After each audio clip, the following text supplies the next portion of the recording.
আমাদের হিসাব মতো আমাদের পায়ে দুটো হাড় থাকে, ফিবিউলা এবং টিবিউলা। তো আমার সেই ফিবিউলাটা নেই। প্রখ্যাত অভিনেত্রী ও নৃত্যশিল্পী সুধা চন্দনকে তো সকলেই চেনেন, যে তার শারীরিক প্রতিবন্ধকতা কাটিয়ে এক পা দিয়ে নৃত্য করে পুরো বিশ্ব কাঁপিয়েছিল।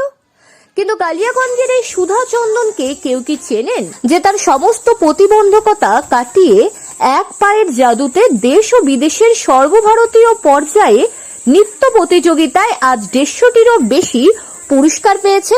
হ্যাঁ, উত্তর দিনাজপুর জেলার কালিয়াগঞ্জের অদ্রিজা দাস, ঠিক যেন প্রখ্যাত নৃত্যশিল্পী সুধা চন্দন। ছোট থেকেই অদ্রিজার বা পা আর 5টা শিশুর মতো স্বাভাবিক নয়। ছোট থেকেই ছোট্ট অদ্রিজার পায়ের ফিবুলা নামক হাড়টি অনুপস্থিত, ফলে তাকে কৃত্রিম পায়ের সাহায্যে চলাফেরা করতে হয়। কিন্তু সমস্ত প্রতিবন্ধকতা কাটিয়ে মাত্র 5 বছর বয়স থেকেই এক পায়ের জাদুতেই অদ্রিজা দেশ ও বিদেশের বহু জায়গায় আজ সুনাম অর্জন করে ফেলেছে। অদ্রিজা দাস, আর আমি ক্লাস 6-এ পড়ি।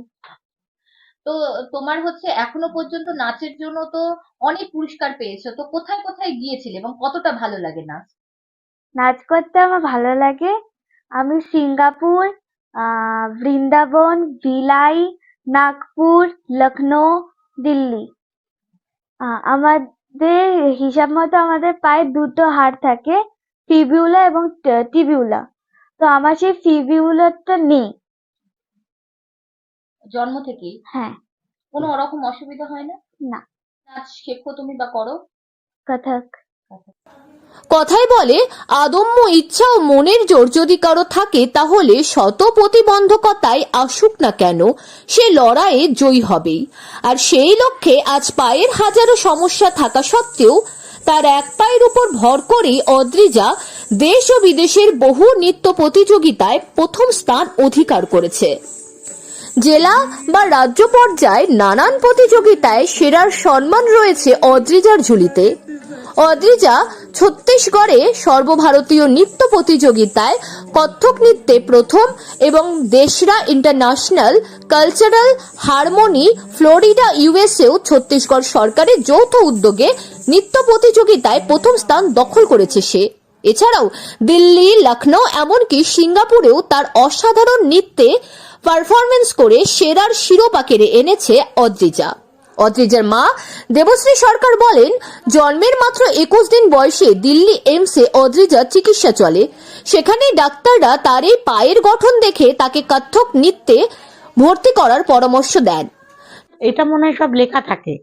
আমাদেরকে এইমস এর ডক্টর পিপি কোতোয়াল, উনি আমার মেয়েকে যখন দেখাতে যাই, ওকে দেখাতে গেছি 21 দিন বয়সে। তারপরে 21 দিন থেকে দিল্লি এইমসেও ট্রিটমেন্ট চলছে।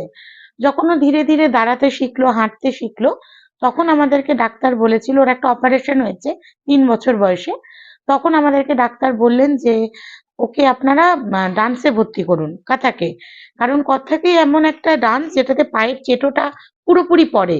তো ওর তো পায়ের চেটোটা নেই, তো সেটা পড়লে পরে সুবিধা হবে।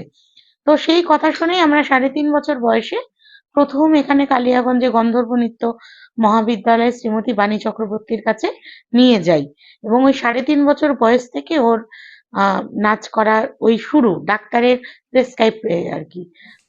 প্রতিবন্ধকতা বাধা নয়, ইচ্ছে থাকলে সবকিছু করা যায়। বিশ্বের শিল্পীর জগতে এমন উদাহরণ রয়েছে ভুরি ভুরি। সেই তালিকায় সবচেয়ে কনিষ্ঠ কালিয়াগঞ্জের অদ্রিজা, যে সমস্ত প্রতিবন্ধকতা কাটিয়ে আজ প্রতিনিয়ত নিজেকে প্রমাণ করার চেষ্টা চালিয়ে যাচ্ছে। উত্তর দিনাজপুর থেকে পিয়া গুপ্তার রিপোর্ট, লোকাল 18 বাংলা।